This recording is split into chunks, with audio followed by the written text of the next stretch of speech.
Good evening to all of you, and thank you for joining us on 13 Plus. Happy Valentine's Day. I'm Mary Coleman. Let's dive right into your story for this evening. Well, you see them for regular cleanings, cavities, and checkups, but what dentists do can have a huge impact on your health, as we know. And when they mess up, who's holding them accountable? Our national investigative team drilled into dental discipline all across our country, discovering some dentists are allowed to hand over their licenses to avoid harsh punishment, even in egregious cases. National investigative reporter Joe Sturman shows us the dental record. Used syringes, alcohol wipes, and bottle after bottle of IV drugs rarely given outside the operating room. That's what emergency responders found inside this Maryland home on the morning of January 26, 2022. The bottle, some with needles still stuck inside, contained propofol, ketamine, and other powerful medications used to soothe anxiety and put surgical patients to sleep. For 25-year-old Sarah Harris, the combination meant she'd never wake up. The morning my sister passed away, I was the first person he called, and I saw her dead body on the floor of his living room. And I knew on the phone, when he told me, I knew he was responsible for it. The he in this tragic story is dentist James Ryan, the picture of professionalism in this promotional video touting his oral surgery clinic on YouTube. I'm James Ryan. Sarah Harris was first a patient in this smile-filled practice, then an employee, and eventually Ryan's girlfriend. That relationship turning the aspiring model into an addict and the prominent dentist into a prisoner, convicted of second-degree murder. He's a monster. Evil. Ryan's sinister acts, prosecutors say, included continuously supplying Sarah with potent injectable drugs over the course of their year-long relationship. He was the drug dealer, bringing drugs to her. Sarah's mother, Tina, and older sister, Rachel, say it all started because the former pageant queen was struggling with mental health issues. Police say Ryan medicated her to help and kept pushing drugs until she was deeply addicted, something the family discovered during a frightening welfare check at the couple's home. There were drug bottles everywhere. There were needles all over the floor. We had to be very careful where we walked. And she said, well, he's just hydrating me. I said, this isn't hydrating somebody, honey. What's going on? No, Mom, he's just hydrating me. And I said, how long has this been going on for? I grabbed her arms and pulled her sleeves up, and she was covered from here to here in needle marks and bruises. Sarah's family saw the signs, watching the beauty they knew waste away to just 83 pounds as they tried to intervene. But the Harrises didn't know the full extent of the abuse until after Sarah's death, when Rachel dug through her sister's computer, uncovering text messages that would prove critical to the criminal case. Police say they show a shared addiction, facilitated by Ryan, diverting IV drugs and the medical equipment to use them from his dental practice, routinely telling Sarah to take medication he left for her, leaving controlled substances in his trunk along with needles and syringes.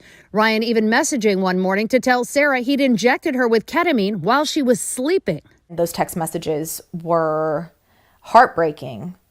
Horrifying and heartbreaking would be the best way to describe them, because my sister was this beautiful angel and she lit up a room, and he took it and he destroyed her. A beautiful light dimmed by a dentist who prosecutors say abused his position. But just days after Dr. Ryan was criminally charged with murder, the state dental board that's supposed to hold him accountable professionally made a surprising decision. What was your reaction to finding out that the dental board let him surrender his license? My blood boiled. I was furious. Rather than revoke or even suspend Ryan's license, Maryland's dental board allowed him to voluntarily turn it in. A move records show even gives him the option to try and get it back in just 2 years, if a prison sentence doesn't stand in the way. They should have said, we're taking it. We are suspending it on our end. We're not giving you the opportunity to voluntarily give it over to us, like you're being a good guy by giving it to us. I mean, on what planet is that not enough for them to say, okay, this is, we're going to need to go ahead and revoke this because this is absolutely disgusting. But not entirely uncommon. Our national investigative team discovered dentists across the nation are often allowed to surrender their licenses rather than face more serious discipline like revocations or suspensions, even in cases with egregious misconduct. We spent months drilling down into records for hundreds of dentists disciplined by dental boards in nearly every state over the last 3 years, looking specifically at a sample of those hit with the most serious disciplinary actions. Our team found something unexpected. At least 50 of the more than 300 dentists we looked at were given the option to hand in their dental license to avoid further board investigation or charges, the publication of more information about their case, or the listing of what some consider more severe punishment on their public record. I don't feel he should have his dental license any longer. It should be pulled. That includes the case of an Arizona dentist with a trial set in December, accused of stealing his patients' identities. He was allowed to surrender his license months after charges were filed. But cases span the country.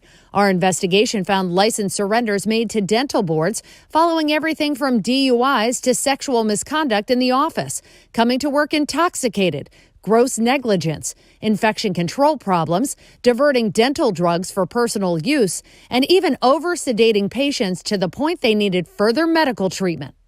I think that sends a very bad message. I think that gives liberty to dentists. Freedom that in some cases lets dentists try to get back into business after giving up their licenses. Disciplinary records we examined for Florida showed dentists who surrender there have to agree never to reapply. But many states, including Iowa, Maryland, Missouri, Utah, and Virginia, give them the option to ask for their licenses back, sometimes within as little as a year. Just because someone's gone to school, just because someone has certifications, does not make them a good person. And you need to be mindful of who you are seeing. You need to be mindful and protect yourself and your family, because monsters exist, and most of the time they're hiding in plain sight. For weeks, our team sought out industry experts, including attorneys who handled licensing and malpractice cases, expert witnesses, academics, and groups focused on dental ethics and education, trying to get reaction to our findings with no luck. The American Dental Association, the powerful lobbying group that helps to shape policies for dentists across the nation, refused our interview request. They pointed us to the American Association of Dental Boards, an umbrella group representing disciplinary boards in every state. The group never provided anyone to speak with us despite numerous attempts. And this was actually the last picture that we have as a family. For now, the Harris family is fine doing all the talking, even though it dredges up regrets and pain about the sister and daughter they lost. I could have prevented it. I have to live with that. Is that the hardest part? It's a hard part. The hardest part is her being gone. She was my world. A world they now want to change for Sarah, pushing for more transparency and oversight for dental boards and more attention on dentists with their own dental record. In some people's minds, it's like you're going up against this power that's incredibly difficult to go up against. But I'm a fighter. I wasn't going to be scared, and I'm not.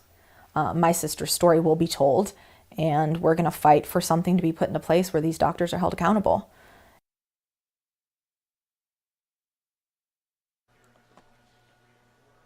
Attorneys for Dr. Ryan did not respond to emails or calls seeking comment. Maryland's dental board told our team that it does not discuss board decisions.